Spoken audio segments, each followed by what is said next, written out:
Everyone, so this is the summary of the poem Lapis Lazuli by William Butler Yeats. So this is the stone of Lapis Lazuli. So Lapis Lazuli poem was written in 1936 and got published in his poetry collection Last Poems. This poem is dedicated to Harry Clifton, who presented him a precious stone Lapis Lazuli on poet's 70th birthday.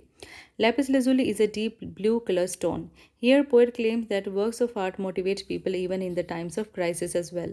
So this is the text of the poem. I have heard that hysterical women say they are sick of the palette and fiddle bow of poets that are always gay. For everybody knows or else should know that if nothing drastic is done, Aeroplane and Zeppelin will come out pitch liking Billy bomb balls in until the town lie beaten flat. So this poem is about the war phobia and the panic and frustration of people across Europe during 1934 to 1939. People were full of anxiety and tension because of the First World War and the preparations which were going on for the Second World War. Women were not interested in painting, music, poetry, and in any other work of art because they were full of war hysteria. They thought that these works of art won't offer any solution to their problems. They were troubled with the happy and jolly mood of the poets because they were scared of the impending war. They wanted to tell everyone that unless and until something drastic was done, they would face aeroplanes and bombs which would destroy the town, as King Billy King of Orange did in the Battle of Boyne. He had hurled bombs in that war. All performed the tragic play, there struts Hamlet, there's Lear, that is Ophelia, that Cordelia. Yet they should the last scene be there, the great stage curtain about to drop. If worthy their prominent part in the play, do not break up their lines to weep. They know that Hamlet and Lear are gay, gaiety transfiguring all that dread. So in these lines, poet says that all the actors playing their respective roles of Shakespeare's characters like Hamlet, Lear, Ophelia, and Cordelia are aware that they have to die at the end of their performances when the curtain will fall, but still they play their roles happily. Similarly, people should live their lives happily without being scared of anything, like these actors who don't break and start weeping during their performances.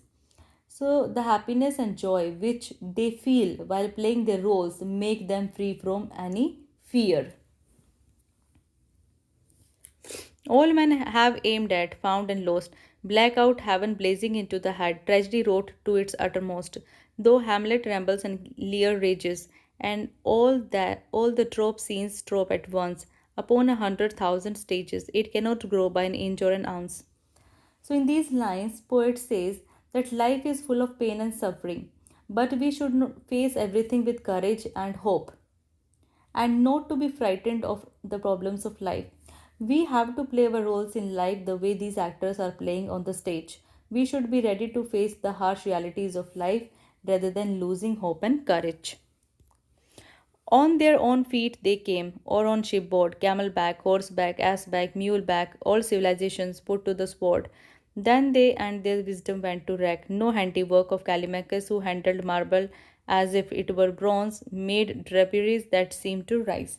So, in these lines, poet says that in human history, civilizations have come and gone. In ancient times, conquerors came with their armies, some on ships, some on camels, some on horses, some on ass back, and some on mules back.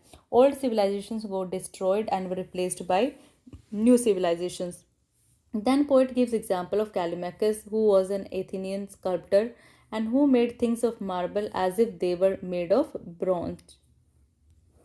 When sea wind swept the corner stands, his long lamp chimney shaped like the stem of a slender palm stood but a day. All things fall and are built again, and those that built them again are gay.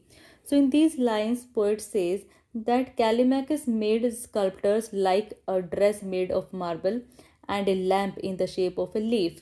So his marble dress looked like as if it would fly with the blow of the sea wind. But all of his sculptures don't exist today and got destroyed with the passage of time. So now new things are getting built up. At this point, poet says that if we can build up things again, then we can be happy again as well. Two Chinamen, behind them a third, are carved in lapis lazuli. Over them flies a long legged bird, a symbol of longevity. The third, doubtless a serving man, carries a musical instrument. So, in these lines, poet observes a carving in lapis lazuli which has an image of two Chinamen. One is ascetic and the other is his disciple, and there is a servant who is following them. He is also carrying a musical instrument with him. Above them, a long legged bird, which is swan, is flying, which symbolizes that these three people will have a long life.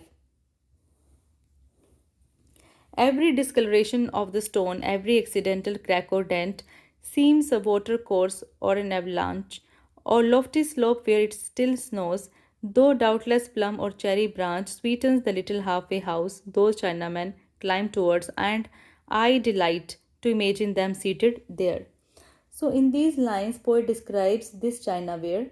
He notices the discoloration on it, which has resulted from a water crack or a slope covered with the snow. Poet imagines that these three men are climbing to a halfway house. There on the mountain and the sky, on all the tragic scene they stare, one asks for mournful melodies, accomplished fingers begin to play. Their eyes, mid many wrinkles, their ancient glittering eyes are gay. So in these lines, poet is saying, actually poet imagines that these three men are climbing to a halfway house where they will sit under plum and cherry trees and would observe the tragedy of life around them, and then they would ask their servant to play a mournful song, by using his musical instrument. So their eyes would shine brightly in their wrinkled faces. They will be happy even after observing the tragedy around them. So here poet means to say that art motivates and consoles us even in the times of crisis as well. And here the poem ends.